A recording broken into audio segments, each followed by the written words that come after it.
ನಮಸ್ತೆ, ನಾನು doctor Sinchana, consultant paediatrician and allergy specialist ಇಲ್ಲಿ ಮಂಗಳೂರಲ್ಲಿ. Doctor Sinchana's allergy and asthma clinic ಅಂತ ನನ್ನ ಕ್ಲಿನಿಕ್ ಇಲ್ಲಿ ಮಂಗಳೂರಲ್ಲಿ ಉಂಟು. ಸೊ ಈ ವಾರ ನಾವು ಜೂನ್ ಎಂಡ್ ವೀಕಲ್ಲಿ ನಾವು actually allergy and allergy awareness week ಅಂತ ಅಬ್ಸರ್ವ್ ಮಾಡ್ತಾ ಇದ್ದೇವೆ. ಸೊ ಅಲರ್ಜಿ ಈಗ ತುಂಬ ಕಾಮನ್ ಆಗಿದೆ ಎಲ್ಲ ಕಡೆ, ಇಡೀ ಇದರಲ್ಲೇ ವರ್ಲ್ಡಲ್ಲೇ ತುಂಬ ಕಾಮನ್ ಆಗಿದೆ ಆ್ಯಕ್ಚುಲಿ. ಮೇ ಬಿ ಬಿಕಾಸ್ ನಮ್ಮ ಜೀವನ ಶೈಲಿ, ನಮ್ಮ ಹ್ಯಾಬಿಟ್ಸ್, ನಮ್ಮ ವೆಸ್ಟರ್ನೈಸೇಷನ್ ಪ್ಲಸ್ ಪೊಲ್ಯೂಷನ್, ಇದರಿಂದಾಗಿ ಎಲ್ಲ ತುಂಬ ಹೆಚ್ಚಾಗ್ತಾ ಕಾಣ್ತಾ ಇದೆ. ಸೊ ಅದರಿಂದಾಗಿ ನಮಗೆ ಫಸ್ಟ್ ಏನಂದರೆ ಸಿಂಪ್ಟಮ್ಸ್ ಏನು ಅಲರ್ಜಿದು ಅದು ಕಂಡುಹಿಡಿಯೋದು ತುಂಬ ಮುಖ್ಯ. ಸೊ ಪದೇ ಪದೇ ಅಕ್ಷಿ ಬರೋದು, ಮೂಗು ತುರಿಸೋದು, ಕಣ್ಣು ತುರಿಸೋದು, ಆಮೇಲೆ ಕೆಲವೊಮ್ಮೆ ಬರೀ ಕೆಮ್ಮು, ಜಸ್ಟ್ ಕೆಮ್ಮಾಗಿಯೂ ಇದಾಗ್ತದೆ. ಕೆಲವರಿಗೆ ಅಲರ್ಜಿಕ್ ಕೆಮ್ಮು ಅಂತ ಹೇಳ್ತೇವೆ.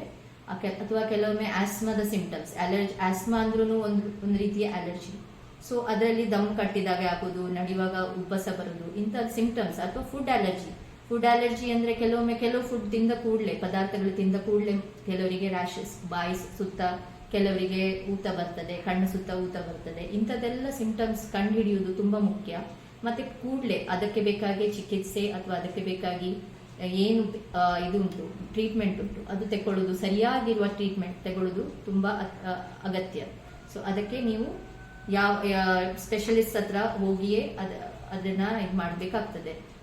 ಸೊ ನನ್ನ ಮೇನ್ ಇದು ಅಂದರೆ ಮೆಸೇಜ್ ಅಂದರೆ ಅಲರ್ಜಿ ಸಿಂಪ್ಟಮ್ಸ್ ಅನ್ನ ಯಾವಾಗಲೂ ನಾವು ಇದು ಮಾಡಬಾರ್ದು, ನೆಗ್ಲೆಕ್ಟ್ ಮಾಡಬಾರ್ದು. ಕೂಡಲೇ ಕನ್ಸಲ್ಟ್ ಮಾಡಿ ಅದಕ್ಕೆ ಅಪ್ರೋಪ್ರಿಯೇಟ್ ಟ್ರೀಟ್ಮೆಂಟ್ ತಗೊಂಡ್ರೆ ಆಕ್ಚುಲಿ ಅದನ್ನ ಆರಾಮಾಗಿ ನಾವು ಡೀಲ್ ಮಾಡ್ಬೋದು.